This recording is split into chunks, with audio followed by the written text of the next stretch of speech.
Okay, well, welcome. So just to start, can you guys all hear me really well without a microphone? Okay, wonderful. So I'm going to be presenting about basic writing today. But before I get started, I'm curious to know who's familiar with basic writing at the university level? Okay, so pretty good. All right. Does anyone have kind of impressions about what basic writing is that you'd like to share? Like what is basic writing about? What's its purpose? What does it do? Thank you. Yes. It straddles the world basically between high school and college level grading, kind of bridges that gap to make up for the skills that the students didn't quite get in high school. Yeah, absolutely. So skills are certainly part of basic writing, and it is certainly that bridge between high school and college. And so when students are assessed to not be ready for English 101 or that standard beginning writing course, they take a not-for-credit course, which is usually called basic writing or something like English 099. It's one level below. So I want to be talking about basic writing at the university level today. So I'm going to begin by talking about three kind of successful models of basic writing that have been established as really successful. And then I'm going to move to give 6 kind of general recommendations about how we can develop effective basic writing programs at the university level. Before I get to that, though, I wonder, so who's aware of a basic writing program at their institution? Do your institutions have basic writing programs? Okay, so about a quarter of us, maybe a little more than that. And that's about what I would expect to see, because since about the 90s, basic writing programs have been closing down more and more. Sarah Webb Sunderhouse, Susan Naomi Bernstein, and Shannon Carter all write about this, that basic writing programs are kind of undergoing a systematic dismantlement. So in 1995, about the time that basic writing began to come under kind of severe public scrutiny, and not only in the university, but also in newspapers and the general media, about 71% of schools in the United States or post-secondary schools in the United States offered some kind of developmental writing program. But by 2011, that number has dropped to about 57%, so just over half. And what's more, in the future of basic writing, we find that as those programs are decreasing, actually the number of students in need of that kind of help are increasing. Importantly, though, we know that students of basic writing, that their inability to kind of work with standard American English the way that we would like them to, or their inability to work within kind of the standards of academic discourse, does not mean that they can't learn, and it does not indicate a specific level of intelligence. These are smart students. They just don't always speak that kind of standard American English that we kind of want them to speak in college. And so this isn't a cognitive problem, right? This is about poor educational preparation, and so that's why we work in remediating.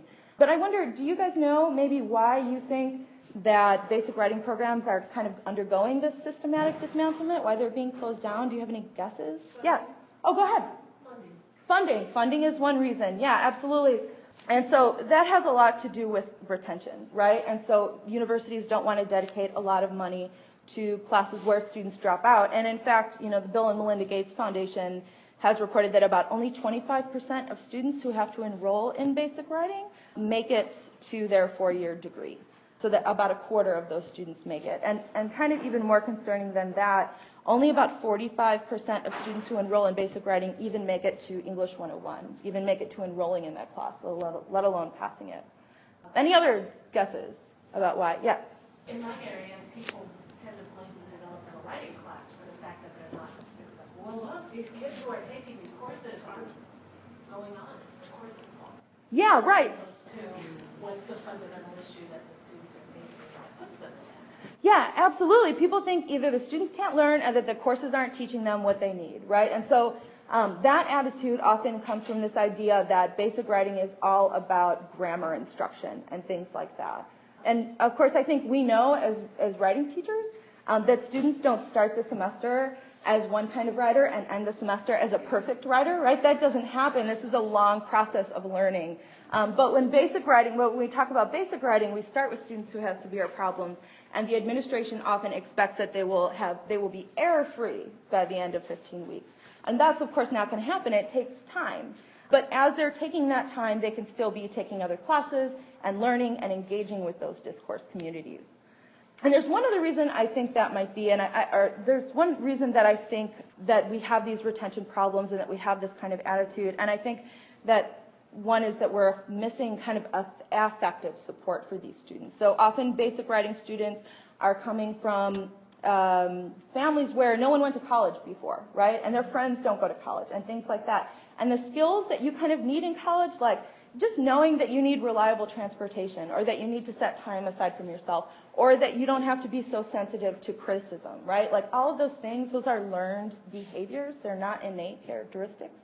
And so I think basic writing courses need to kind of focus on that. And another reason why students may be dropping out so much for basic writing, oh, go ahead. Well, at the community college project, we were asking this question just in the past year. Okay. And one of the things that, but by God, they can take high-stakes tests and bubble in, and that there's so much emphasis on just that. Yeah. That it's just a sheer numbers game. There are so many who have these developmental writing problems because they've only been taught to write that, that type of essay. Right. And that's all they can do. Absolutely. So it's a really big numbers game, and then you factor in the budget cuts, and it's a train wreck. Absolutely. And so I think one of the things that we need to do in order to argue for more funding is kind of deal with that retention problem. And so if we can keep those students in school, we can argue that, yes, they're going to stay in school, they're going to continue to pay tuition, they're going to graduate, that's going to look good for our records, and then we can argue for more funding in basic writing. So I think that idea of retention is really important to pay attention to. And some new studies have been coming out that suggest that another reason that basic writing students are dropping out is because of this really long educational track that they have to go through, right? So often students have to take several levels of developmental education before they make it to 101. And that extra time and the frustration that comes with that extra time often leads to that dropping out. I'm sorry, go ahead. And it costs more money. Absolutely, it costs more money. And what's really depressing is that most of those several levels of courses are teaching grammar, are teaching paragraph structure, and aren't asking their students to actually engage with college-level writing. And so kind of as you pointed out with these standard things that they have to do, and these fill in the bubbles and write these paragraphs, well, they're still not being exposed to college-level writing, and we can't really expect them to be able to do it unless we expose them to it and ask them to do it. So Sarah Webb-Saunderhouse argues that the disenfranchisement that drives these students into our classrooms is then often replicated in academia because of these kind of systemic problems. Oh, yeah, absolutely. So I think, if our students, we know they're capable of learning, and we do know that. We know that they're capable of learning, and they're failing to meet our standards, I think we need to reimagine this problem as a problem of institutional remediation. As Mina Shaughnessy was arguing in the 70s, I think we can still take this lesson that it is the teachers and the administration that needs to do the remediating and less of the students. We need to rethink the way that we structure our basic writing programs. So some people will argue that this task is only the job of the community colleges, right? And so we should never have basic writing classes in universities. We should send them to the community colleges and hope that they come back. And that certainly, I suppose, works. And lots of community colleges actually have really wonderful basic writing programs. But one of the problems with that is that then we are elongating that educational track again, right? If we're asking you to go to the community college and then come back, right? So you've enrolled in our university, then we ask you to leave, then we ask you to come back. That's a lot of hoops to jump through for students who are considered to be at risk, right? So I think we need to develop programs that provide not only for an equality of access, but also inequality of success, as Sarah Webb-Saunderhouse would call it. We need to develop institutional environments where these students can grow academically and personally. Students of basic writing, they have the capability to succeed when they're presented with well-designed programs, and the functional exclusion of these students from higher education, I think, is a problem of social justice. So the response of higher learning institutions, I think, can't be just to send these students somewhere else. I think the acculturation of students to basic writing into the larger academic community is not solely a task of remediating students' discursive practices, and it's one that we can't only ask the community colleges to work on. I think accustoming students to academia is an exercise in empathy. I think we need to seek to understand who our students are and what they need. I think the university basic writing program of the future needs to support its students holistically and safeguard the rights of those students to have reasonable access to the knowledges and career paths that are presently unavailable to them. So if you're familiar with basic writing, you'll probably be familiar with this first kind of approach that I think works quite well, and that's the stretch model. And that was championed by Arizona State University. And so what they do is stretch English 101 kind of across 2 semesters. And so you get credit for 101, and you also get credit for an elective. And so that at least deals with the problem of taking all of these courses that you aren't getting credit for. And they found that this helps. And so if you have the same instructor and the same cohort of students over the course of a year, students seem to learn better. And so these students seem to surpass traditional 101 students, both in regard to passing 101 and 102. But a newer program that seems to be demonstrating really impressive results is the Accelerated Learning Program. And that was developed by Peter Adams. He's at the Community College of Baltimore County. And it's kind of like the stretch program, but then it takes it and condenses it back into one semester. And so essentially how this works is that you've got an Accelerated Learning Program section, an ALP section, and that's got about 10 students. And then you've got an English 101 section, and that's got about 20 students. And so that class is made up of the 10 ALP students and then 10 kind of traditional 101 students. And so they're taking those courses at the same time. And so for the 101 class, that's a regular 101 class. It's evaluated the same way a 101 class is evaluated.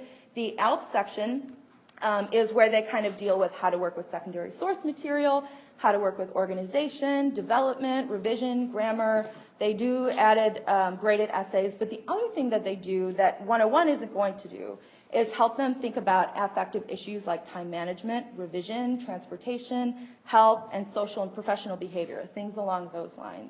And what they have found is that this program has doubled the rate at which basic writing students pass and persist in English 101 and 102, and that's a pretty impressive result. So at the program where I was writing program administrator is a college called Harrington College of Design. It's in downtown Chicago. It's a small for-profit design school. So it's kind of a professional trade school. And so when I got there, we had no writing program. And our basic writing course was teaching grammar, and that's about it. And so I came in, and we redeveloped over the course of 2 years our writing program so that we had this advanced program, which was an academically focused bridge program. Lots of bridge programs are kind of just trade focused, but this was all focused on academics and college skills. And that was like a 6-hour per week course. So that was helpful. And then we used the Accelerated Learning Program, and we're phasing out the revised standard basic composition course. And the fourth thing that we did was institute writing across the curriculum. And so the bridge program emphasized college readiness. It provided a 7-week course. They had 20 hours of instruction overall per week. And one of the great things about that program is that they had 6 hours with me, they had 6 hours with math, and then they did these other things. They worked with peer mentors, they worked with financial aid and academic advising and counseling, and so they were exposed to all the university services kind of within the paradigm of that program, and that was really a wonderful thing. And it was very cheap, too. And so then we revised our basic composition course so that we were thinking about affective issues in the context of a regular writing course. And so we were doing kind of writing papers, but we were drawing on students' funds of knowledge, and we were thinking about affective issues and talking about them in class. Then we used the Accelerated Learning Program, and that at this point, and again, we're transitioning to hopefully just do ALP, but it's still pretty new. And so that class is generally for students who generally indicate college readiness, but whose grades maybe in composition or their scores on standardized tests suggest the need for more intensive composition instruction. And then writing across the curriculum had made it so that students continued to write over the course of their academic career, because what we found is that students were doing very little, if any, writing in their future classes after 101. So that this program is still kind of in its early stage, but what we found was that our traditional basic writing students ended up passing English 101 at about 70%, which is a 20% increase, which is pretty great for an early result. And so we're hoping that with more ALP sections and with writing across the curriculum starting to really take hold at the school, that those numbers are going to increase. So the last thing I want to talk about are those 6 recommendations I mentioned.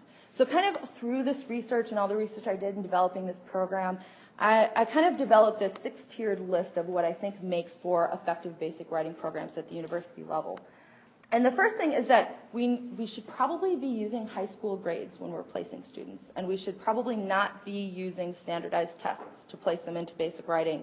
You know, the 4 C's position statement says it, right? One piece of writing, even if generated under the most desirable conditions, can never serve as an indicator of overall writing ability, particularly for high-stakes decisions, right? So we know that doesn't work. High school grades seem to very accurately, according to Pamela Birdman's 2012 national study, indicate a student's ability to succeed in college and to succeed in writing classes.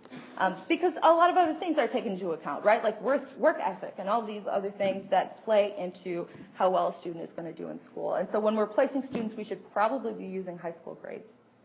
The second thing that I think is really important is that if we want to think about retention, we probably need to decrease that educational track and do everything we can to get students to be working on, basic writing students to be working on the same timeline as everyone else as much as we can, just with extra, more intensive support. The third thing that we need to do, I think, is call for institutional continuity. And so one of the things that the Stretch program and the ALP program does is that you're working with the same cohort of students and the same instructor. And I think this is really useful because the course can build from what the students have already accomplished, what the students already know, and what the instructor already knows about the students, what works for them, and what they need. So I think that that can be really useful. Fourth, there is often in basic writing programs a problem of lack of rigor.